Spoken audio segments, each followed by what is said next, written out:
ഇതാണ് എൻ്റെ കോളേജ്. കുഞ്ഞിനെ തൊട്ട് പുസ്തകങ്ങളെ സ്നേഹിക്കുന്ന എനിക്ക് ഇവിടെ ഒരു സ്വർഗ്ഗമായിരുന്നു. എല്ലാവർക്കും അവരുടെ സ്കൂൾ കോളേജ് ലൈഫ് എല്ലാം പ്രഷേഴ്സ് ആയിരിക്കും.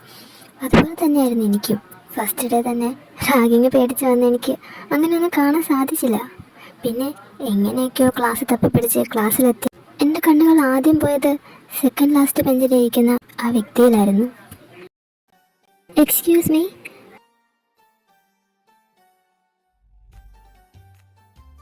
ഞാനിവിടെ ഇരുന്നോട്ടെ? ഇരിക്കാനല്ലേ ഇതോട്ട് ഇട്ടിരിക്കുന്നത്? ജാടത്തെണ്ടി. ഹായ്, ഞാൻ സാക്ഷി ശർമ്മ. എല്ലാവരും എന്നെ സായി എന്ന് വിളിക്കും. താനെന്താ ഇങ്ങനെ വണ്ടടിച്ചിരിക്കുന്നേ?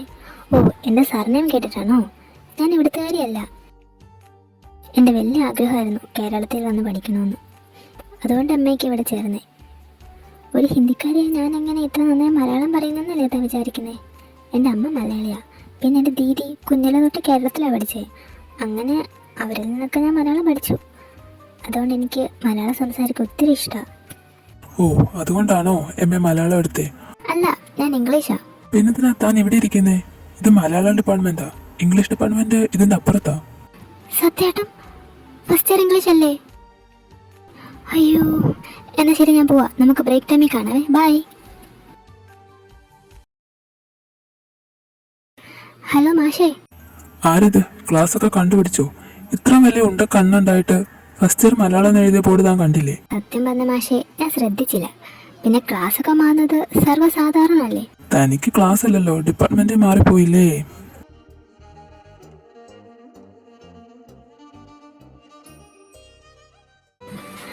അന്ന് തൊട്ട് ഞങ്ങളുടെ യാത്ര ആരംഭിച്ചു. എന്തിനും ഏതിനും അവന് ഞാനും, എനിക്ക് അവനും വേണമായിരുന്നു. കൊച്ചു കൊച്ചു പിണക്കങ്ങളുമായി ഞങ്ങളുടെ കോളേജ് ലൈഫ് കടന്നുപോയി.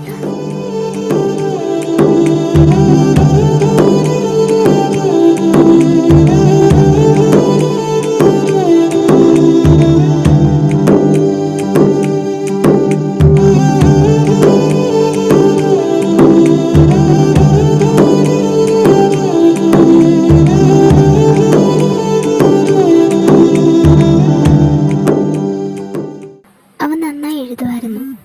അവൻ എഴുതുന്ന ചെറിയ വരിയാണെങ്കിലും ആദ്യം എന്നെ കാണിക്കുമായിരുന്നു. അവൻ്റെ ഓരോ അക്ഷരങ്ങൾക്ക് പോലും ജീവനുണ്ടായിരുന്നെന്ന് എനിക്ക് തോന്നിയിട്ടുണ്ട്. അവനെ കളിയാക്കാനാണെങ്കിലും ഞാൻ പറയും, ഇങ്ങനെയാണോ മാഷ എഴുതേണ്ടത്, ഇതിനൊരു ഫീലില്ലല്ലോ എന്ന്. ഞാനിങ്ങനെ പറയുന്നത് കൊണ്ടാണോ എന്നറിയില്ല, അവൻ്റെ എഴുത്ത് കൂടിയതേ ഉള്ളൂ. ഒരിക്കൽ കോളേജ് മാഗസീനിൽ അവൻ്റെ ഒരു കഥയുണ്ടായിരുന്നു. പ്രണയമായിരുന്ന സബ്ജക്റ്റെങ്കിലും അതിൽ പ്രണയത്തെക്കാളേറെ ഫ്രണ്ട്ഷിപ്പ്, ഫാമിലി എന്നിവയ്ക്കായിരുന്നു പ്രാധാന്യം. അത് വായിച്ചപ്പോൾ എവിടേക്കോ ഞാൻ കണ്ടു പറഞ്ഞത് പോലത്തെ ഒരു കഥ. അതിനേക്കാൾ ഉപരി എന്തുകൊണ്ട് ഇത് എഴുതിയപ്പോൾ എന്നെ കാണിച്ചില്ല എന്നായിരുന്നു എൻ്റെ ഉള്ളിൽ. പക്ഷേ മാഗസീനിൽ വന്ന കഥ എന്താ ആദ്യം എന്നെ കാണിക്കാനേ? അല്ലായിരുന്നെങ്കിൽ എന്തെഴുതിയാലും എന്നെ കാണിക്കുന്ന ആളല്ലേ. ഇപ്പൊ എന്ത് പറ്റി? അത് ഞാൻ ഇപ്പൊ എഴുതിയതല്ലടോ, പണ്ട് എഴുതിയതാ. മാഗസീനില് പ്രണയം എന്നൊരു സബ്ജക്റ്റ് എഴുതാൻ പറഞ്ഞപ്പോ പെട്ടെന്ന് ഓർമ്മ വന്നത് അതാ പിന്നെ നിന്നെ പോലും കാണിക്കാതെ അത് കൊടുത്തത്. എന്നാലും അത് വായിച്ചപ്പോ എവിടോ കേട്ടതുപോലെ. അത് മാഷിനോട് ചോദിക്കാന്ന് വെച്ചേ. ആ സ്റ്റോറി എഴുതാനുള്ള ത്രെഡ് എവിടുന്നാ കിട്ടി? ഓ, അതോ? അതൊന്നും കേൾക്കാൻ ചാൻസ് ഇല്ല. അതെന്റെ അനന്തു, നിന്നെ സാറ് വിളിക്കുന്നു. എന്നാ പിന്നെ ഞാൻ പോയി സാറിനെ കണ്ടിട്ട് വരാം. ഓക്കെ? പിന്നീട് എനിക്ക് ഇതിനെക്കുറിച്ച് സംസാരിക്കാൻ പറ്റിയില്ല. ചോദിക്കാൻ ചെല്ലുമ്പോൾ എന്തെങ്കിലുമൊക്കെ ഒരു തടസ്സം വരും. എടി, ഞാൻ ആ ചേട്ടനെ പോയി പ്രപ്പോസ് ചെയ്താലോ? ഏത് ചേട്ടൻ? MA സെക്കൻഡ് ഇയറിലെ അനന്ത് ചേട്ടൻ. നമ്മുടെ കോളേജ് മാഗസീനിൽ സ്റ്റോറി ഒക്കെ എഴുതിയില്ലേ? ആ ചേട്ടൻ എനിക്കിഷ്ടമായിടി. ഞാൻ പോയി പ്രപ്പോസ് ചെയ്താലോ? അന്ന് വരെ എൻ്റെ ഉള്ളിൽ കിടന്ന അവനോടുള്ള ഇഷ്ടം ഞാൻ അറിയാതെ പുറത്തു വന്നു. എങ്ങനെയെങ്കിലും എൻ്റെ ഇഷ്ടം അവനെ അറിയിക്കണമെന്നായി. മാഷേ, ഇവിടെ ഇരിക്കുമായിരുന്നു. ഞാൻ എവിടെല്ലാം തിരക്കിയെന്നറിയാവോ? എന്താണ്? പുതിയ വല്ല വള്ളിയും പിടിച്ചുകൊണ്ടുള്ള വരവാണോ ഉണ്ടാക്കണ്ണി? ഏയ്, അതൊന്നുമല്ല. ഞാനൊരു കാര്യം ചോദിക്കാനായിട്ട്. പ്രണയത്തെ പറ്റി എന്താ മാഷിന്റെ അഭിപ്രായം? എന്താണ് മിസ് സാക്ഷി ശർമ്മയ്ക്ക് ഒരു വിക്കൽ? ആരെങ്കിലും പ്രപ്പോസ് ചെയ്യാൻ പോവാണോ? ഏയ്, അങ്ങനൊന്നുമല്ല. നിങ്ങൾ എഴുത്തുകാർക്ക് ഈ പ്രണയം എന്താണെന്ന് ശരിക്കും അറിയാലോ. അതുകൊണ്ട് വെറുതെ ഒന്ന് അറിഞ്ഞിരിക്കാൻ.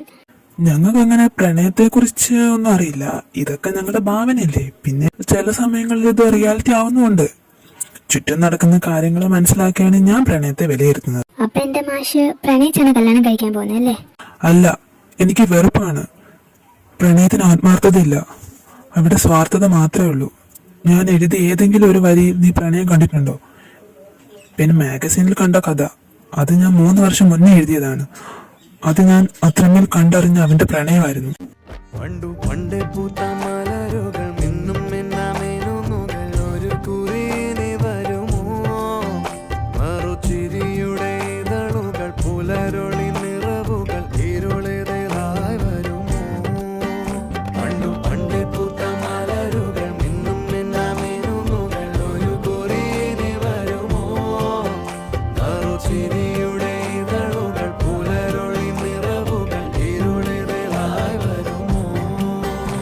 പണ്ടു പണ്ടേ പൂത്ത മലരുകൾ മിന്നും മിന്നാമേനുകൾ ഒരു കുറിയിനി വരുമോ? മറുചിരിയുടെ ഇതളുകൾ പുലരൊളി നിറവുകൾ ഇരുളിതായി വരുമോ? പണ്ടു പണ്ടേ പൂത്ത മലരുകൾ മിന്നും മിന്നാമേനുകൾ ഒരു കുറിയിനി വരുമോ? മറുചിരിയുടെ ഇതളുകൾ പുലരൊളി നിറവുകൾ ഇരുളിതായി വരുമോ? എന്റെ ചേട്ടൻ, അച്ഛനില്ലാത്ത ഞങ്ങൾക്ക് ഒരച്ഛൻ്റെയും ചേട്ടൻ്റെ സ്നേഹം ഒരേപോലെ തന്നാണ് അവൻ എന്നെ സ്നേഹിച്ചത്. അവനൊരു കുട്ടിയെ ഇഷ്ടമായിരുന്നു, അതവൻ എന്നോട് വന്ന് പറയുകയും ചെയ്തു.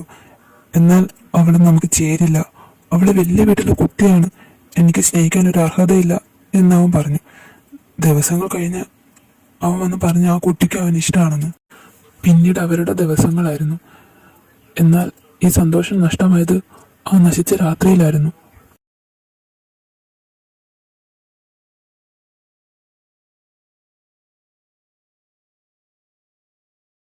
എന്താണമ്മേ, അമ്മയുടെ മോൻ തീ പിടിച്ച പോലെ ഇങ്ങനെ ഓടി നടക്കുന്നത്?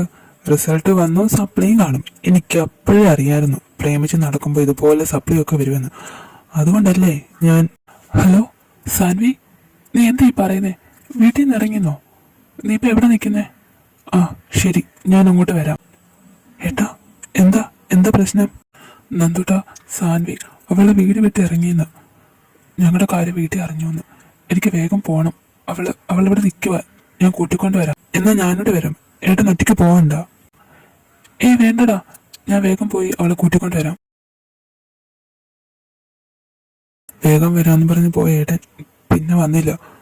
പിറ്റേന്ന് ഹോസ്പിറ്റലിൽ ഒരു കോള് വന്നു. ഞാനും അമ്മേ അവിടെ തന്നതിന് മുന്നേ എൻ്റെ ഏട്ടൻ വെള്ളത്തുണി പൊതിഞ്ഞ് കൊന്നു കളഞ്ഞതാ. സ്നേഹിച്ചതിൻ്റെ പേരിൽ എൻ്റെ ഏട്ടനെ അന്ന് തൊട്ട് വേർപ്പാ പ്രണയം എന്ന വികാരത്തോട്.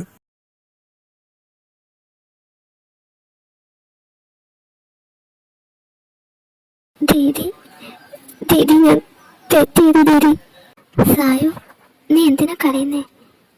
നീ എന്ത് തെറ്റാ ചെയ്തേ? ഞാൻ സ്നേഹിച്ചെന്റെ മാഷ് ആരാണെന്നറിയോ? ഭയ്യയുടെ അനിയനാ ദീദി. ഞാൻ അറിയാൻ ഒത്തിരി വൈകിപ്പോയി ദീദി. ഇല്ലായിരുന്നെങ്കിൽ ഞാൻ ഒരിക്കലും മാഷിനെ... നീ എന്താ പറഞ്ഞേ? നിന്റെ മാഷ് എൻ്റെ അബയുടെ അനിയനാന്നോ? ഞാൻ അറിഞ്ഞില്ല ദീദി. കരയല്ല മോളെ, നീ അവരോട് പറഞ്ഞോ? ഇല്ല ദീദി, ഞാൻ പറയാൻ പോയപ്പോഴാ ഇതൊക്കെ അറിഞ്ഞേ. മോളെ, ദീദി ഒരു കാര്യം പറഞ്ഞ മോളിനെ വെറുക്കോ? നീ അവനെ മറക്കണം. അവനൊന്നും അറിയരുത്. ഞാൻ ചെയ്ത തെറ്റ് നീ ഒരിക്കലും ചെയ്യരുത്.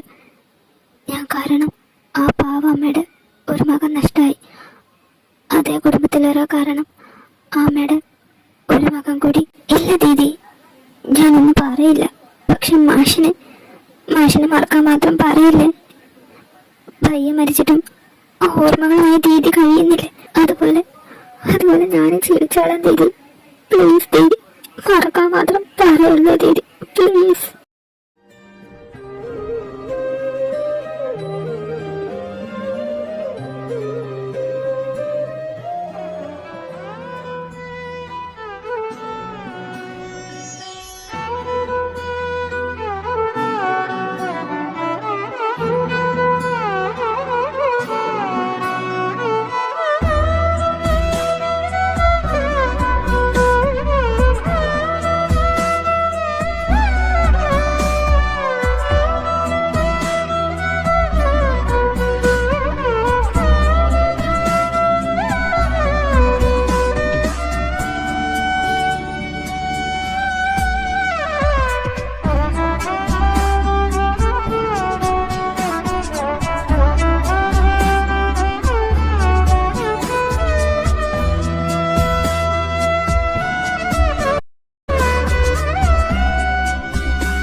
അന്ന് തൊട്ട് ഞാൻ എന്നെ തന്നെ പറഞ്ഞ് മനസ്സിലാക്കി മാഷ് എനിക്കുള്ളതല്ല.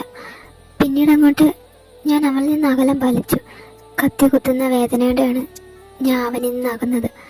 എന്നാൽ അച്ഛനെ പോലെ സ്നേഹിച്ച ചേട്ടൻ മരിച്ച വേദനയേക്കാൾ വരുമോ എൻ്റെ വേദന? അതോർത്തപ്പോൾ എൻ്റെ വേദന ഒന്നും അല്ലെന്ന് മനസ്സിലായി.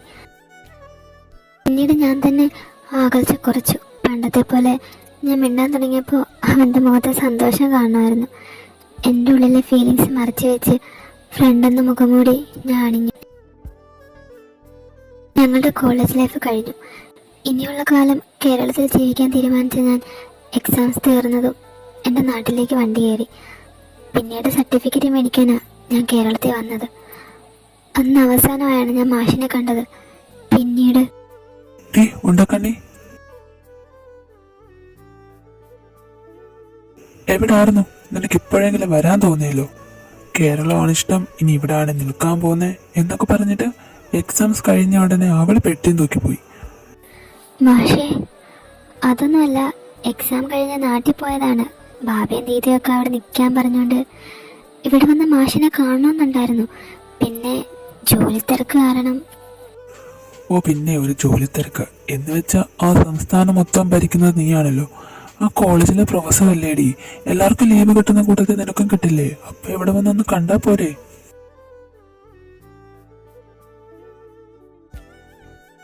മാഷേ, അവാർഡൊക്കെ കിട്ടിയെന്ന് കേട്ടല്ലോ. അല്ല, എന്തിട്ടാ നിങ്ങൾക്ക് അവാർഡ് തന്നെ? നിങ്ങൾ എഴുതുന്നതിനൊന്നും ഒരു ഫീൽ ഇല്ലല്ലോ. മാഷിനെ കാണുമ്പോൾ ചോദിക്കണം എന്ന് വെച്ചൊരു കാര്യം ഉണ്ടായിരുന്നു. ഈ തൂലികനാമമായിട്ട് എന്താ ഈ മെഴുനന്ത്? അത് എൻ്റെ ജീവിതത്തിലെ ഏറ്റവും പ്രഷ്യസ് ആയ രണ്ടുപേരുടെ പേരാ. ഒരാള് ഒരിക്കലും തിരിച്ചു വരാത്തൊരിടത്തും, മറ്റൊരാള് എൻ്റെ അരികിൽ വരാമായിരുന്നിട്ടും എന്തുകൊണ്ടോ വരാതെ ഇരിക്കുന്നു.